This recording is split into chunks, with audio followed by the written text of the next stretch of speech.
Alright, so now that the first unit is behind us, we are going to move on to Unit 2, which deals with probabilities and probability distributions as their chief focuses. In this unit, a lot of the applied problems and motivating examples will be with the actual examples we work with themselves.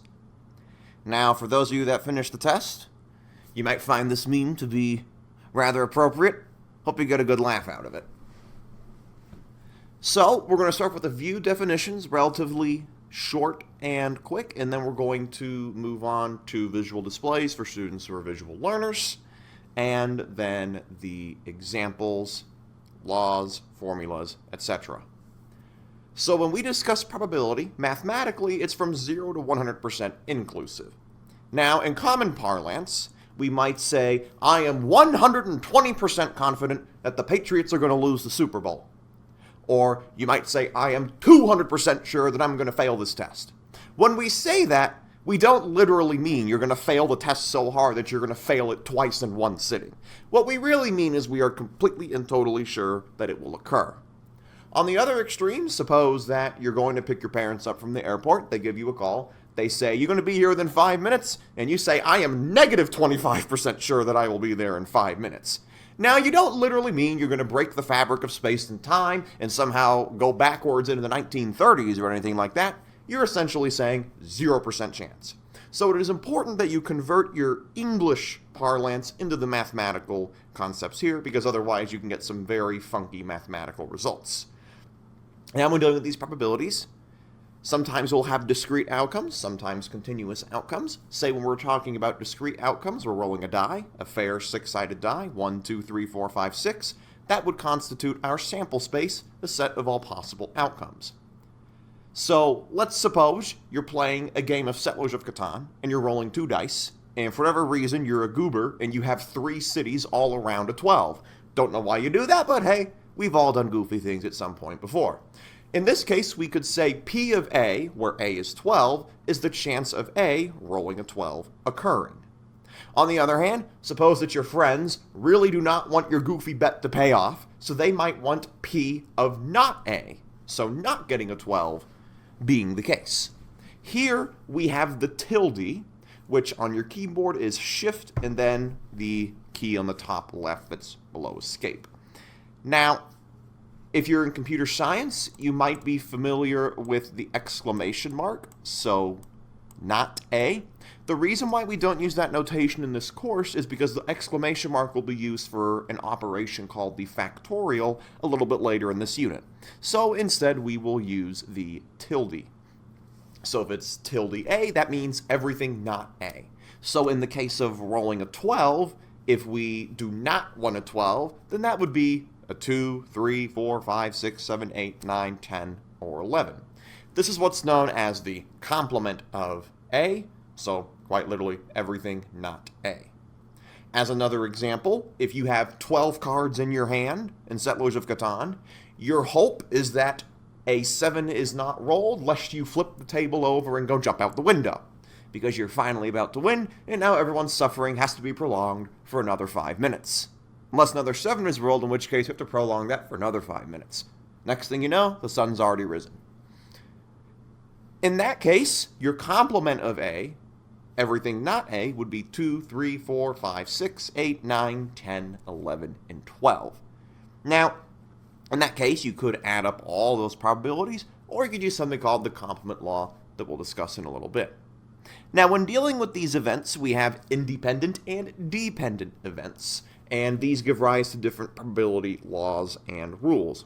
When we're dealing with independent events, one event occurring or not occurring does not have a bearing on another event occurring or not occurring.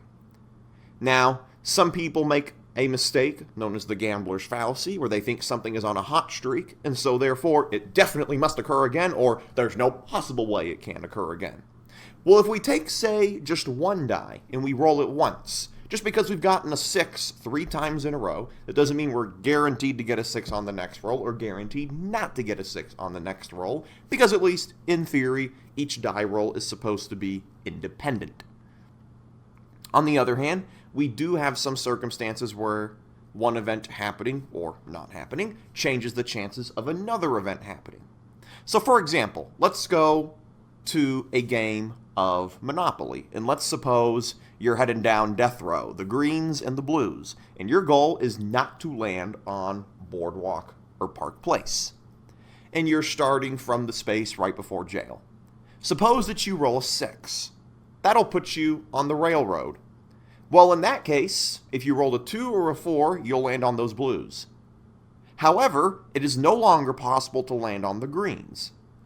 And so, therefore, your roll of a 6 changed the probability of you landing on a green on the next turn. Now, if we were just considering the roll in isolation, that in and of itself is one roll.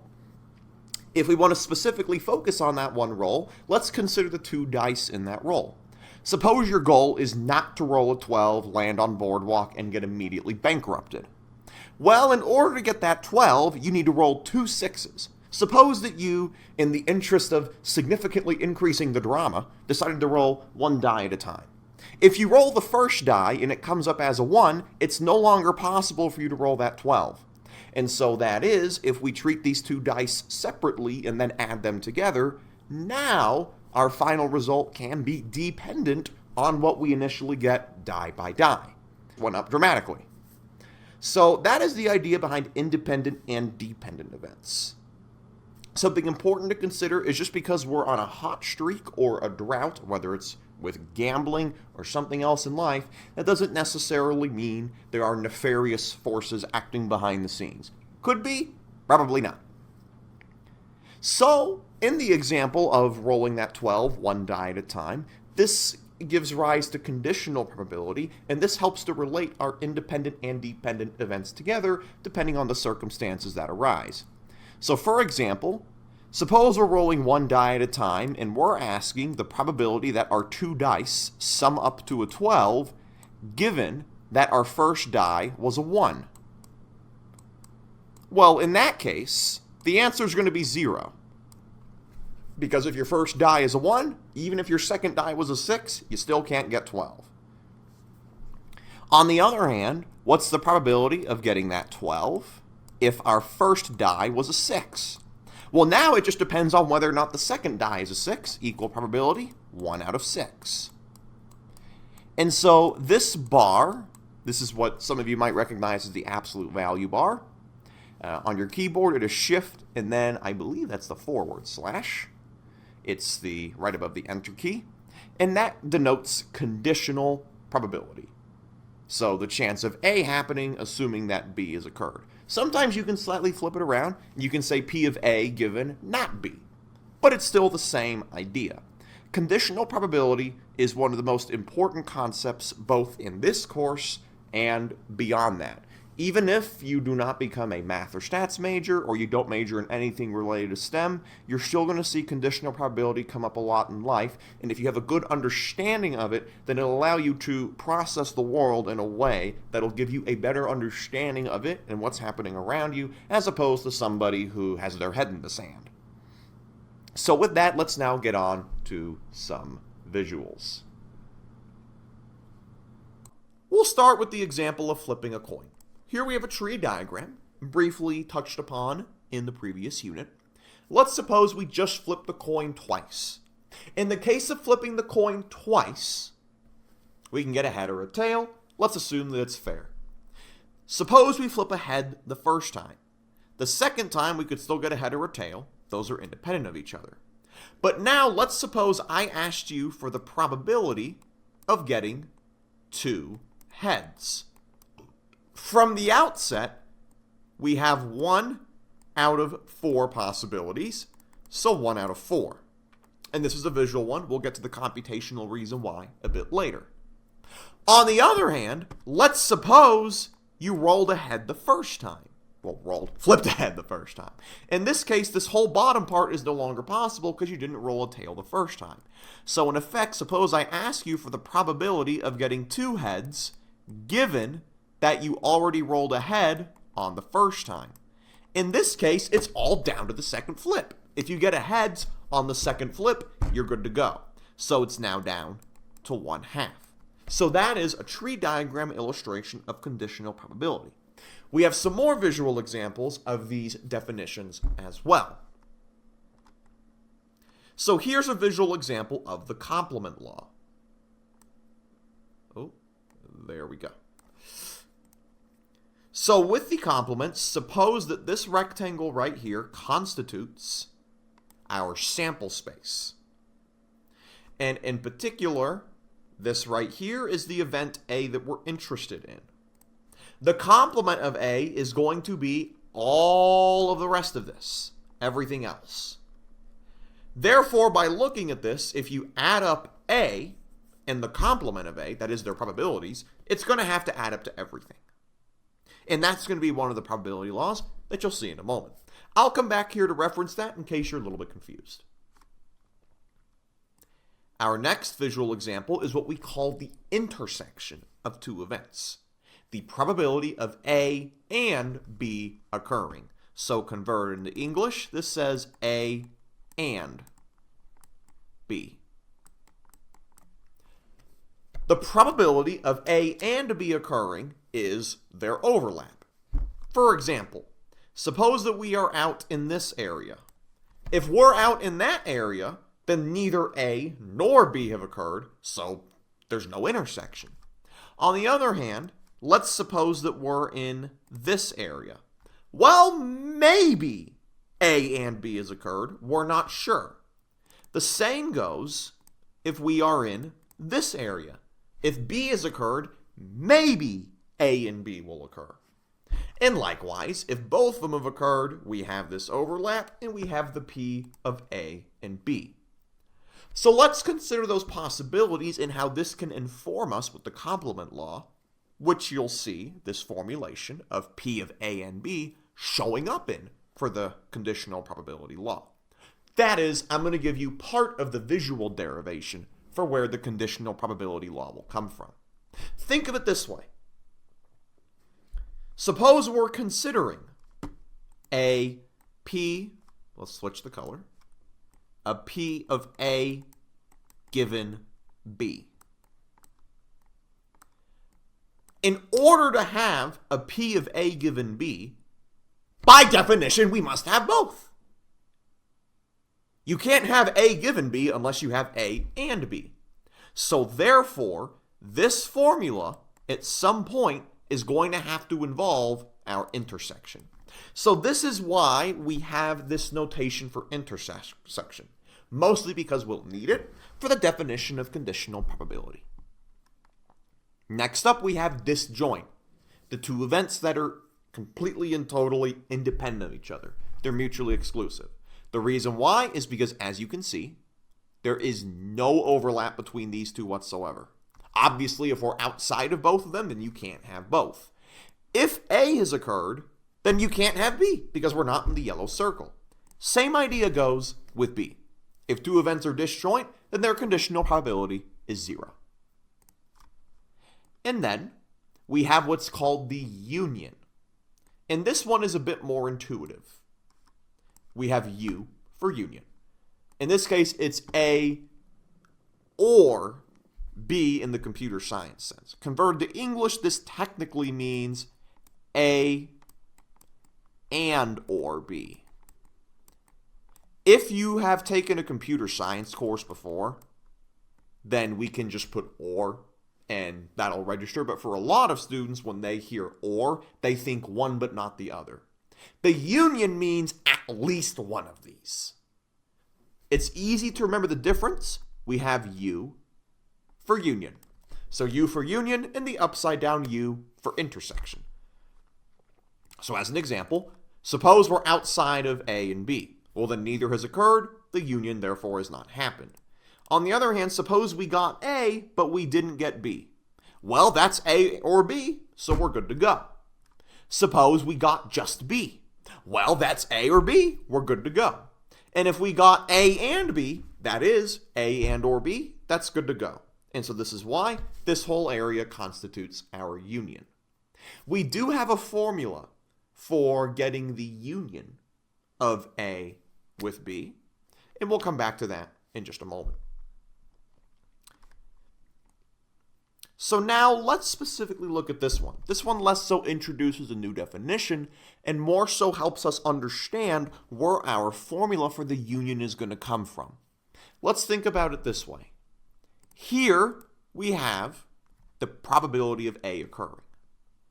So we have this piece, and to change the color, we'll have this piece. So now what about B? That'll be both of these. So with the case of B, we will have this piece, and, we have this piece. We have double counted. So when constructing the conditional probability formula, we had to consider A and B. When constructing the A or B formula, we have to be concerned with the double counting of the overlap. So as you'll see in the formula, we're going to be subtracting that overlap from our computation. So now that we have the visual examples, let's get to the probability laws. You will need to have all of these for web work and the Unit 2 test. So I can go ahead and, technically speaking, put this into a box. As very important. And let's make that better. Come on.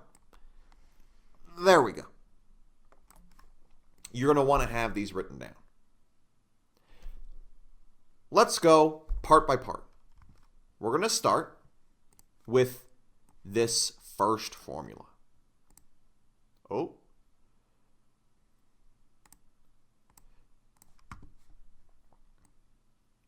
We have P of A or B is equal to the probability of A plus the probability of B minus the probability of A and B. Here's that overlap to show. So what we're looking for is the probability of A or B. That is, we're looking for the total value of this area.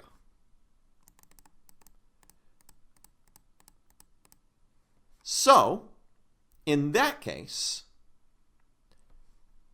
we can add the probability of A, which is this. That's our first part, right here. We can then add the probability of B, which is this area, and that is this.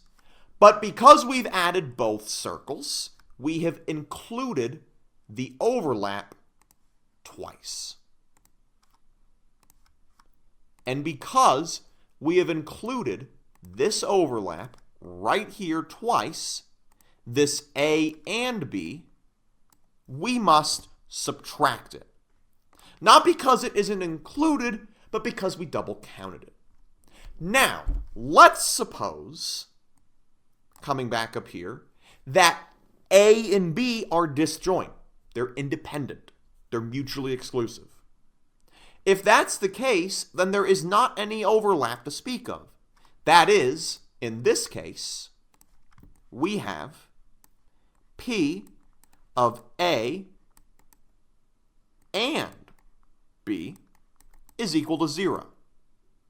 If that's the case, given that they're disjoint, then we get a simplification. And that is our first shortcut. This one right here. If A and B are independent of each other, then there's no overlap, meaning you wouldn't have to worry about the A and B part of the equation. So, we'll come back to this in a moment. That is our first formula. To convert to English, this first formula right here is the same thing as saying at least one of them. So at least A or at least B. Could be both, as long as we get at least one of them. This next one right here is the conditional probability formula. The probability of A given B is equal to the probability of A and the probability of B divided by the probability of B. You might ask yourself, wait, where did this P of B come from? Earlier, we gave the visual reason for why we're going to have the P of A and B. Because if we have A given B, this means you have both. So we're going to have a P of A and B.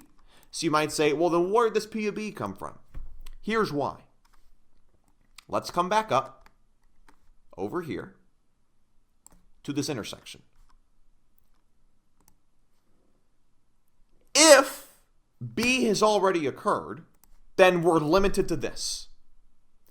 This remainder, all of this, can't happen because B has already occurred. Meaning that everything else is out. This is all gone. We can't have it. We cannot have any of this. So therefore, we restrict our new sample space to just B. And so therefore, if A has occurred, given that B has occurred, we have the overlap, which is A and B. This is why we divide by P of B. In the case of the conditional probability formula right here, I'll zoom back out. The way we describe it in English is usually with the word given. So A given B. So to convert to something that's more understandable, what is the probability of a customer being satisfied given that it was shift 2? Or what is the probability that a clothing product is mismade given that it came from this factory? That's what conditional probability is for. And it's for when something has already occurred or is assumed to have occurred. Given is the most common word you'll see. If you see the word given, that is pretty much a dead giveaway, pun intended, of conditional probability. The word assumed is the next most common one you'll see. So, what is the probability of a shirt being defective, assuming that it came from this factory? Next up, we have the complement law. The probability of A plus the probability of not A is equal to 1, or 100%. That is, A and everything besides A have to add up to everything under consideration, because then otherwise we're missing something. There are many different ways to say this complement law. I'll zoom out a little bit. There are many different ways to say the complement law. Obviously, the word not. That is the most common one. On the other hand, suppose we said at least 1, which is greater than or equal to 1.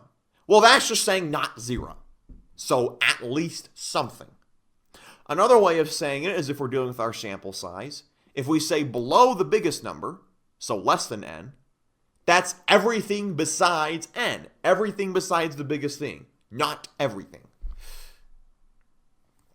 In the case of the complement law, coming back up to our display here, if we add up the probability of A, which is this, plus the probability of not A, which is this, by definition, they add up to the whole rectangle, which is 100%. And then we have the summation law. P of I is just a given probability. So the sum of all of our probabilities must add up to 100%. Because if it doesn't constitute everything, then we're missing something. Well, you might look at this and say, well, duh, what's the point? The usefulness in this is if you have all of the probabilities except for one of them, because that means you can add up all the probabilities you do have, subtract those from 1, and get the one you're missing. So this summation law is most useful when you have the probabilities for every single outcome except for one of them. So now let's go back to those shortcuts that I briefly mentioned earlier. We'll start with the second one, and this is for one trial. So say flip a coin just once. Not multiple times, just once. This assumes that our events are independent of each other. That is, there's no overlap. In that case, if there's no overlap, then we could remove the P of A and B from the formula and just get this. So let's suppose I asked you the probability of A occurring is 0.3, the probability of B occurring is 0.4, and the probability of either or is 0.7. You could immediately conclude that the two events were independent of each other because they both added up to that 0.7, meaning there was no overlap. So the main use of this second law for shortcuts for independence is that you can use it backwards to figure out if two events are independent of one another or dependent on each other. The other one is if we have multiple trials. So let's suppose we have events that are independent of each other. If we have multiple trials, then we don't have to worry about any overlap messing things up. So suppose we flip the coin the first time. 50-50. No matter what we flip on that first coin flip, the second time we flip the coin is completely and totally independent of the first time if it's a fair coin. And so therefore, we can just simply multiply the base probabilities onto each other. Again, this only works if we have multiple trials for independent events. You'll see with the binomial distribution, we're going to use this formulation. With the hypergeometric distribution, we can't quite do that. But more on those as we get to them. So, in the case of this first shortcut, the English is X then Y or back to back. So heads then tails, back to back. So now that we have these laws, let's start applying them. So we're going to go to a large number of practice examples.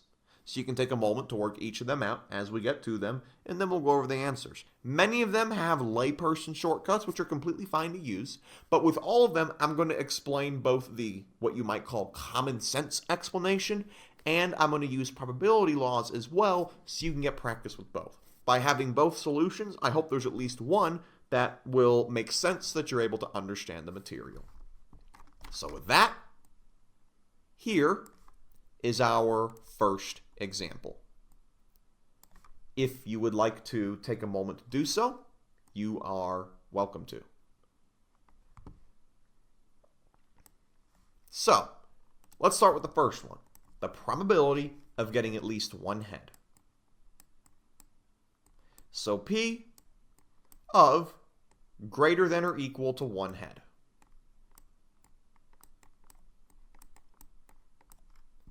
In this case, that would be the probability of one head plus probability of two heads. But think of it this way. Remember, greater than or equal to 1 is the same thing as saying not 0. So that's the complement law. So 1 minus the probability of no heads. So that'll be equal to 1 minus this probability. How do we compute it? Because it's a 50-50 fair coin, there's no overlap between heads and tails. 50 plus 50 is 100. There's nothing else. We can't have overlap. Since there's no overlap, they are independent events, meaning we can use the independence shortcut for multiple events. So if we get no heads, that's the same thing as getting tails twice. The probability of getting tails twice is equal to 1/2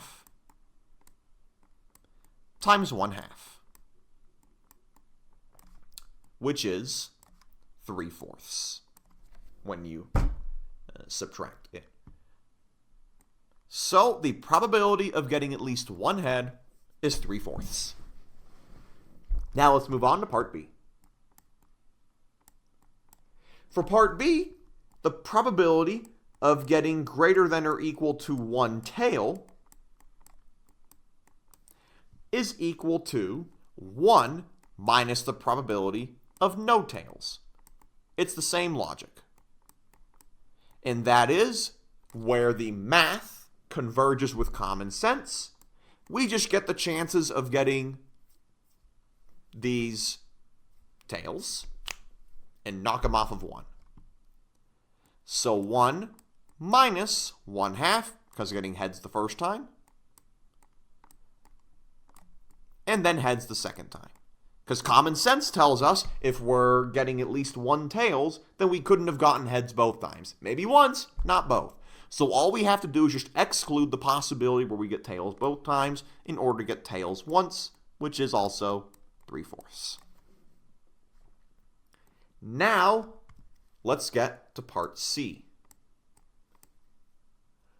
If we have at least one of each, that is going to be equal to the probability of getting heads and tails, so heads first and then tails, plus the probability of tails first and then heads.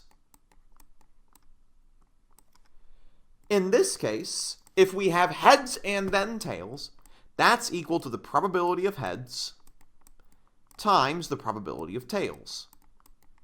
Oh, come on. The clicker does not seem to want to cooperate. And then the probability of tails and heads is the same as the probability of tails times the probability of heads. In this case, probability of heads is 1/2. Probability of tails, 1/2. And then for our second one, probability of tails, 1/2. Again, 50-50. Plus the probability of heads, also 1/2. Times. And so that will be 1/4 plus 1/4, which is 1/2. And finally, for part D, what's the probability of landing on its edge at least once? 0%.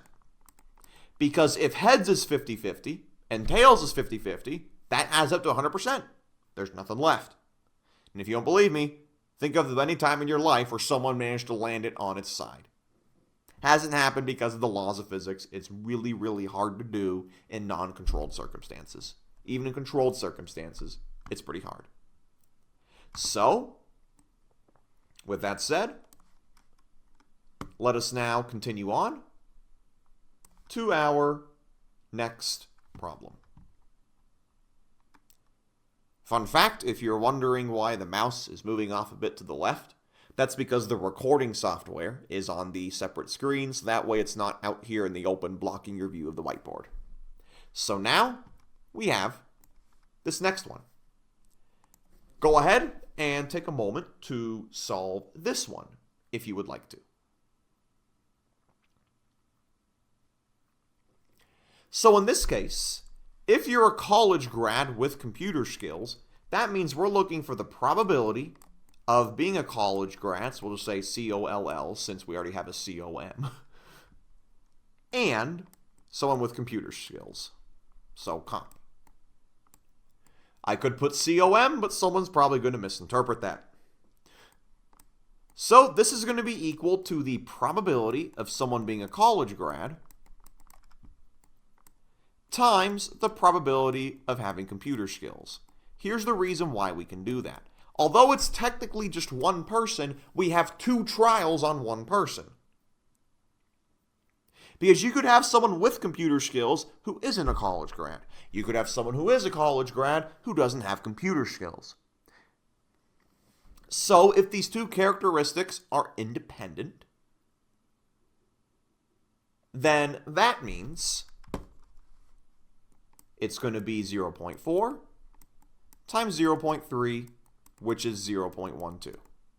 Now, at this point, you might say, wait a minute, why isn't it 0? If the two characteristics are independent of each other, then P of A and B is equal to 0. So why isn't the answer 0? Here's the reason why. Because it's not one trial. We're not asking, given that somebody only has one trait, what's the probability of being a college grad and having computer skills? We're saying, given that they have two traits, with these as the possibilities, what are the chances they have both? So it's a small little quirk, and you'll see with a lot of the materials in this course that the wording can very much so change the whole answer. In the case of, say, the SATs, the ACTs, or AP tests, they will oftentimes love to throw in a small word, not bolded and not underlined, that causes the whole answer to be changed. In this course, I promise you, those such words will be bolded and or underlined to make it very clear.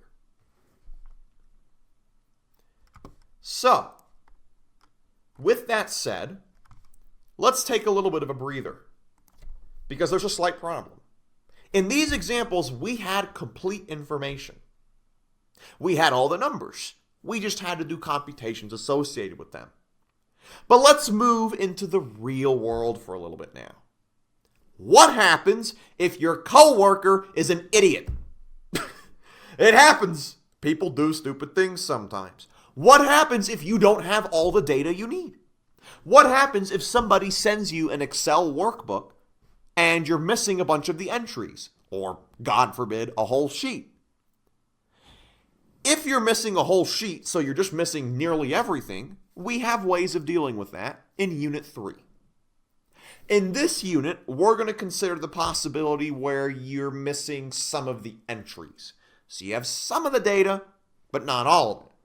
So Unit 2, we'll talk about some but not all the data, and in Unit 3, we're going to assume that we know pretty much nothing. So let's consider Case 1, the possibility where you have some but not all of the entries.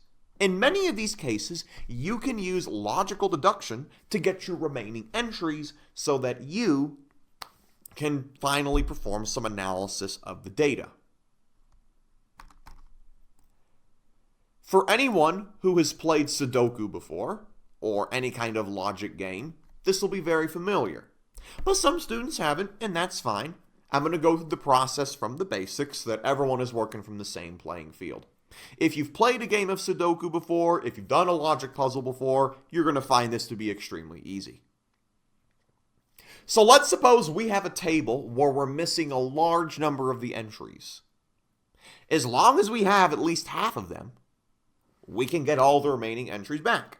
So even if your coworker is an idiot and forgot to put the remaining data values in there, or even if someone you're working with just forgets to send you a bunch of the data values or survey a bunch of the data values, you can still oftentimes use logical deduction to get those remaining data values.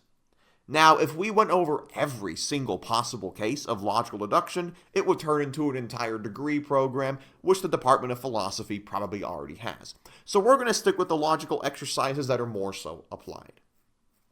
So, at the top here, I have a recursive plan for solving partially filled tables. Again, if you've done a Sudoku puzzle before, a logic puzzle before, or anything of the sort, you probably don't need this. But some students haven't, so that's why it's here. What you want to do is in your table, go through all of your rows and columns. See if you have a row where you're only missing one entry. And this is assuming you have your totals. If you're only missing one entry, then if you add up all of the entries, they must equal the total. Meaning you can just use a simple, basic algebraic manipulation to get the data value you're missing. And in the case of a calculator, it's an extremely simple computation. Once you do that, you put that data value you just discovered back in the table. Then, do that with all your rows. Do the same thing with your columns. So now go through your columns and identify all of your columns with one missing entry. In that case, same idea. All those data values have to add up to their total. Once you've done this, it's possible you might already be done immediately. It's more likely you're going to have to go through again. Now that you have newly discovered information, you can do it again. Go back through your rows and your columns again, because there's going to be at least one of them you can do. And so you keep doing this recursive formula up until you have all your data values. In this case, it can be very helpful to do it with an example. So in this example, I am going to use red for our first step, have some color coding, make it easier to see what's going on. Let's start with our rows. In our first row, we're missing 2 entries, so tough luck. In our second row, we're missing 3 entries, tough luck. In our third row, 2 from the second. We're missing 2 from the third row, tough luck. But in our fourth row, we have all but 1 entry. So we can do something there. In the case of our columns, we have everything here except for the first. So we can do the under 18s. We have nothing in the 18 to 65s. As you can see here, apparently whoever did the survey forgot to tell us what the non-retired adults were. Oops. In the case of the seniors, we have everything but one category. And in the case of the totals, we have everything but one. If you're wondering what this study is, this was a study dealing with cholesterol levels as they related to weight and life expectancy. Obviously, when it comes to weight, you can have a healthy weight, you can be a bit overweight. And then there's a phrase from the comedian George Carlin, who is one of the greatest comedians of all time. He had a nice phrase to describe them. I suppose you could use a one-word name to call them, but I think we could all agree that lumbering through the malls like a fleet of interstate buses is quite the image. And no matter what type of person you are, that's something that is quite the picture to think of. Regardless, let's get back to the math. This is not a comedy class. We'll throw a few jokes in there every now and then just so that you can keep a little bit perked up and not get bored to death. So, we'll start with the rows. In this row, we have the 20, the data value we're missing, and the 20 have to add up to 100. So therefore, the missing data value is 60. In the case of our columns, we can do the under 18, the over 65, and the totals. So let's get through all of them. In the case of the under 18s, we have something we're missing, plus the 4, plus the 1, which is equal to 20. So therefore, we have 15 of them here. In the case of the over 65s, we have 10 plus what we're missing, plus the 1 is equal to 20. So therefore, what we're missing is the 9. And then finally, for these totals, we have 40 plus 50 plus what we're missing is equal to 100. And what we're missing is 10. Now that we've filled out all of our rows and columns for our first round, let's go to round 2. And I'm going to use blue for round 2. We have everything in the first row except for 18 to 65. Same for the second row. And same for the third row. So we can finish out our table. We have 15 plus what we're missing. Oh my goodness, the mouse is uncooperative. Let's try that again. How about we type it instead? Because this mouse does not seem to want to cooperate. We have 15 plus what we're missing plus the 10 is equal to 40. And so therefore, what we're missing is 15. In the case of the next row, we have the 4, what we're missing, the 9, and that all has to add up to 50. So therefore, that question mark is 37. And for this last one, the 1 plus what we're missing plus the 1 is equal to 10. And so therefore, this is going to be 8. And something that is not going to come as a surprise to anybody at all, newborns and seniors tend to be at a healthy weight. The reason why is simple. When you're a newborn, you haven't been here long. And if you're a 90-year-old, you can't really afford to be running around somersaulting through Walmart. So that is the general idea for how we do the logical deduction. So, to give you practice with logical deduction, I have an example here, this time with letter grades. Sometimes you might have a professor that is very secretive with their letter grades and only gives you partial information. I promise to you, I will be clear and transparent in this course with all letter grades. Sometimes you're just not going to have a professor that's clear and transparent. So here we have some partial letter grade entries for a series of courses from the year 2020 during the pandemic. A's, B's, C's, and F's. If you'd like to, go ahead, take a moment to try to work this one out, and then we'll go over the answers. And like with before, we are going to use red to describe our first iteration and blue for the second. So, going by rows and columns, we can get 3350 and tough luck. Additionally, when going by columns, we can do the A's. So here we didn't have quite as good luck as the previous time. We were able to fill out much more columns at once.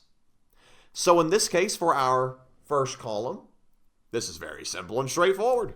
9 plus 9, plus 8, plus 9 plus 16. This is equal to what we're missing, which is that 42. That's about the easiest you could expect. And then for the rows we had up here, we had the 9, the 17, what we're missing, and the 2, which is equal to 36. And therefore, the C is 8. Technically speaking, because we do rows first, when we switch to the columns, we could do this one while we're at it. So technically, this is a part of the first step, so I'll keep it in red. Because again, we did the rows first. If you do the columns first, you'll technically have a third round of it, but it's the same amount of work. Here we'll have the 8 plus 6 plus 8, well, plus what we're missing, plus 8, is equal to 28. And what we're missing is 6. Again, this will be your first or your second iteration, depending on where you started with. Now that we have those, we have this other column over here. So let's get it. We had 36 plus what we're missing, plus 35 plus 52 is equal to 149, and that which we're missing is 26. Now, let's move on to round 2. We can't do anything else with the columns, but we can do a lot with the rows.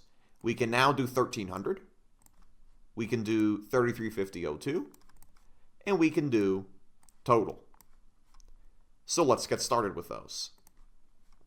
In the case of 1300, we have 8 plus what we're missing, plus 6 plus 0 is 26. And that which we are missing is therefore 12. Blue for round 2. For 3350, same idea. Well, 3350.012, that is. 9 plus what we're missing, plus 6 plus 6, 35. Therefore, what we are missing here is the 14. And then, for our final row, we have 42 plus 70 plus 28 plus what we're missing is 149. And therefore, what we're missing is a paltry 9. And now, proceeding on to our final round, which I'll use green for that, we have one left for each of the B's and F's, so let's go ahead and get those done. We have 17 B's plus 12 plus 14 plus what we're missing is equal to 70. This is going to result in 27 B's. And for our F's, 2 plus 0 plus 6 plus what we're missing is equal to 9. As we all know, this is an incredibly difficult math equation to solve. You must be a galaxy brain in order to solve it. Obviously, none of us could even fathom to solve an equation this difficult, so we are all cooked. All joking aside, this is clearly going to be a nice and simple one. What's nice about these logic tables is, by definition, you will have one row or one column left over, and you can use that to verify if your answers are correct. Because if they are correct, then everything in that last row or column should add to the total. So in this case, 16 plus 27 plus 8 plus 1 should be equal to 52, which is indeed the case. If that didn't come out to be true, you'd know that somewhere along the line, something was not done correctly. Kind of like how in algebra class in high school with a system of 2 equations, you could plug your numbers in to verify. In that similar vein here, you can use your final row or column that went unused to verify that your numbers are correct. And that is a logical deduction table size that you'll see on the Unit 2 test. So now let's bring it all together. We're going to combine the probability laws with logical deduction. We're going to have you, in our applied example, which is also our motivating example, be the manager of a shirt factory. You'll want to see if your shifts are behaving differently depending on the time of day. Now, I will admit, the first time this lecture was given, back in 2021, there was a typo. This word was missing the letter F. It was quite a comical moment in class, slightly embarrassing, but rest assured, it is spelled correctly here. So, suppose that you are a manager of a shirt manufacturer, and you want to see if there is a relationship between the shifts and the quality of the shirts being made. But you have a problem. You only have so much time in the day, and your supervisors are not all that great at gathering data. Maybe they're bad at counting, maybe they're not good at reporting. So you as the manager have partial information. Maybe when you graduate from Texas Tech, you'll be managing your own company. And performing analyses on the shifts at your workplace can be helpful. So what I want you to do is, given this partial information, fill in your empty entries by using logical deduction, and then answer these two applied parts. So, for this problem, to answer a slight question, you might say, oh, what if I do a better job with my survey? Well, there's another catch to this. Suppose that your coworkers, managers, and supervisors are all doing a good job of collecting data. Technically speaking, you could collect only half the data and use logic to get the remaining data without having to spend any more money. And as any of you who have already taken a management course know, the saving of money through associated labor and overhead costs will obviously increase the profit margins of your company. So in this case, we will, once again, start with red in order to explain the deduction. We're going to need 3 steps this time now because we really have a limited amount of data. Whether you start with the rows or start with the columns, everyone will have the same first step. You cannot start with the rows for any of these because each row is missing 2 entries. You cannot start with 3 of the columns. Well, technically you can start with 2 of them, although you'll start with the first. You can't start with 2 of the columns because 2 of them have blank entries. There are only 2 options. You have to start with your columns, and you have to start with shifts 1 and shift 3. As you can see, shift 2 is absolutely horrible when it comes to reporting data. And unsurprisingly, as you'll see, both of our questions are about shift 2. Spoiler alert, if you have a shift that's not good at reporting data, maybe something's going on there. Something that might help you out. In this case, 240 plus something is 250 will obviously be 10. 139 plus 11 is 150. And with that, it's time for round 2. Don't worry, it's not a boxing match. You're not about to get punched in the face. If you want to punch yourself in the face, you can, but I have nothing to do with it. In this case, with our rows, we can now do the second row and the third row with data values, that is. 10 plus 9 plus 11 is 30. And 250 plus something plus 150 equaling 600 means we have 200 here.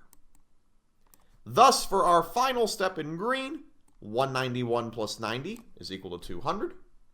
And 570 plus 30 is equal to 600. So now, let's answer the questions. What proportion of the shirts were perfect or made by shift 2?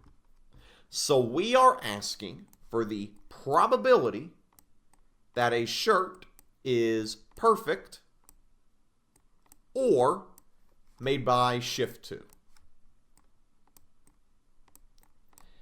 I'm going to move this down just a little bit so we have more space to work with. This is going to be equal to the probability of a shirt being perfect plus, plus the probability that it was made by shift 2. Because these events are not necessarily independent of one another, we have to subtract the overlap.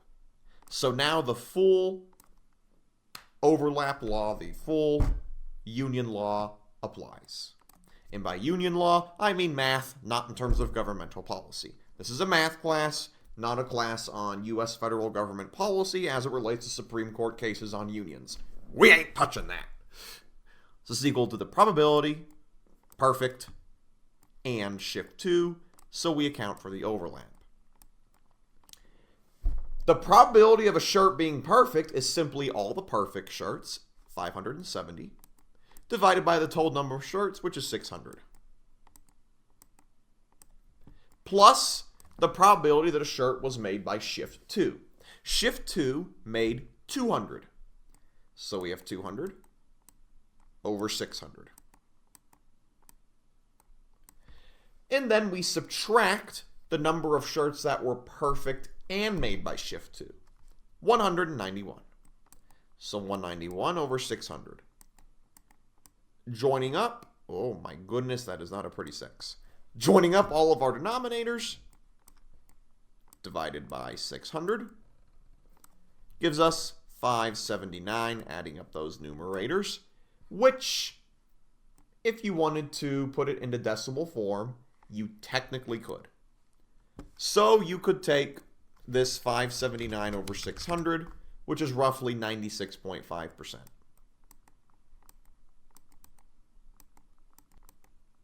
However, again, you can put the fraction into WebWork and it'll round it for you. On the test, everything will be formatted in the same way. Finally, given that the shirts were given that the shirts were made by shift 2, what proportion of the shirts were perfect? In this case, this is probability that it was perfect given that they were made by shift 2. Don't flip them around. This is going to be equal to the probability that a shirt is perfect and made by shift 2, as per the conditional probability law, divided by the probability that it was made by shift 2. The probability that it was perfect and made by shift 2, we already got that, 191 over 600. And the probability that it was made by shift 2, we've already gotten that as well, 200 over 600. Therefore, these two 600s are going to cancel each other out. And therefore, we're left with 191 over 200. Now, you might ask, hold on, couldn't I shortcut this by using the table with a little bit of intuition and common sense? The answer is yes. So in the case of the first one, it says perfect or made by shift 2. So everything in this row plus everything in this column. As you can very clearly see, we just have to get rid of the 191 overlap. So we have the 200 and the 570, knock off the 191, divide by 600, and we're good. In that case, using this visual approach, you can save a little bit of time, but do notice that you have to, through your computation or looking at it, take care of that intersection. Because if you don't, then you're going to be counting an overlap twice.